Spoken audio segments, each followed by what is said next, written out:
জাতীয় সংসদ নির্বাচন ঘিরে নীলফামারী ৪ আসনে ভোটের সমীকরণ দিন দিন জটিল হয়ে উঠছে।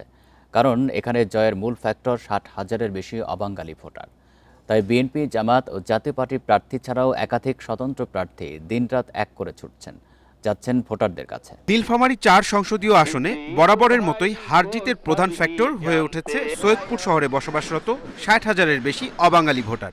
তাদের মন জয় করতে প্রার্থীরাও প্রচারণায় নিচ্ছেন নানান কৌশল। বিএনপি সংগঠনের শক্তিতে তুলনামূলক সুবিধাজনক অবস্থানে থাকলেও বিপাকে আছে দুই স্বতন্ত্র প্রার্থী নিয়ে।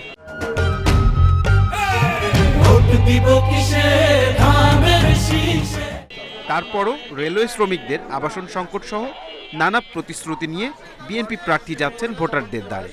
সৈয়দপুর রেলওয়ে ওয়ার্কশপ এটি একটা মরমর অবস্থা, যেখানে প্রায় ১৪-১৫ হাজার কর্মচারী বা শ্রমিক কাজ করত। আমরা এই কারখানার কলেবর বৃদ্ধি করার জন্য আগামী দিনে কাজ করব। সুষ্ঠু নির্বাচন হলে আগের অভিজ্ঞতা কাজে লাগিয়ে জয়ের ব্যাপারে শতভাগ আশাবাদী জাতীয় পার্টির প্রার্থী। এই আসনে ভোটাররা জুলাইয়ের পক্ষেই রায় দিবে। গণভোটে হ্যাঁ এর পক্ষে থেকে তাদেরই বেছে নেবেন প্রত্যাশা জামায়াতের প্রার্থীর। জনগণ আমাকে হাসি মুখে বরণ করতেছে। আশা রাখি যদি সুষ্ঠু নির্বাচন হয় এবং সুষ্ঠু পরিবেশ থাকে, মানুষ যাতে ভোট দিতে পারে, ইনশাল্লাহ আমি জয়যুক্ত হব।